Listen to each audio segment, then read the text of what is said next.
Hi, my name is Taurus Brackett, and I'm participating in Challenge 2009. I'll be speaking to you about naming compounds. The two types of compounds we will be naming today are covalent compounds and ionic compounds. Ionic compounds are made of cations and anions. A cation is an ion with a positive charge. Anions, ions with a negative charge. To name simple ions, for cations, you simply say the name of the element followed by the word ion. Example, Cu+, that's going to be copper 1 ion. Cu2+, copper 2 ion. Because some elements form two or more ions, the ion name include Roman numerals to indicate charge. That is why in our example we included Roman numerals to distinguish between the two copper charges. For anions, you take the element name and you add I to the end. For example, Cl- is going to be chloride. So for ionic compounds, they're just made up of a cation and an anion. To name a compound, take the name of the cation first and then the anion. For example, we have NaCl, which is going to be sodium chloride.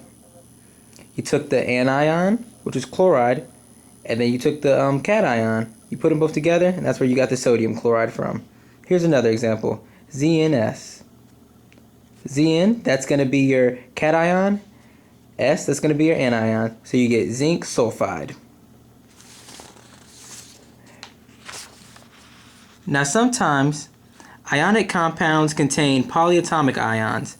Polyatomic ions are ions made of two or more atoms. A lot of polyatomic ions contain oxygen. The endings "ite" and "ate" both indicate the presence of oxygen.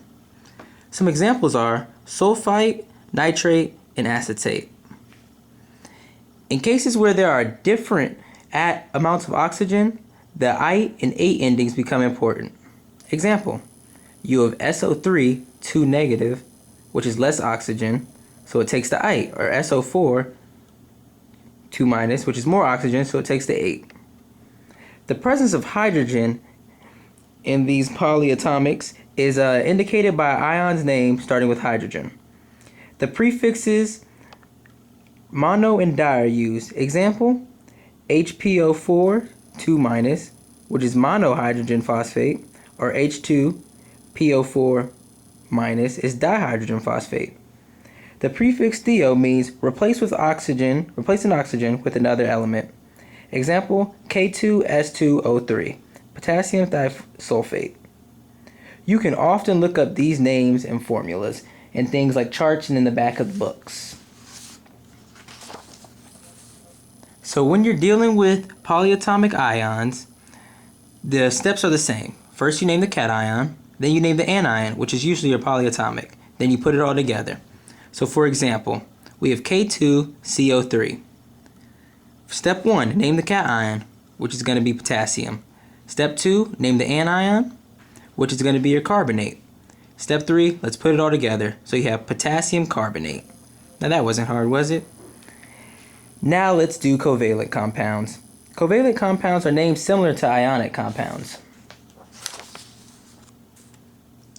The only difference is that they use prefixes. Prefixes show the number of atoms of each element in the molecule. Here's a list of prefixes. So you have mono, which means 1, di, which is 2, tri, 3, tetra, 4, penta, 5, and the list goes on. So here's an example, N2O4. Well, for your cation, you have nitrogen, and you have 2 nitrogen, so you're going to use di. So you're going to have dinitrogen, then you have oxide for your anion, and you have 4, so you can use tetraoxide.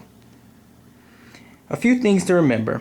If the molecule has only one atom of the first element, the prefix mono is left off.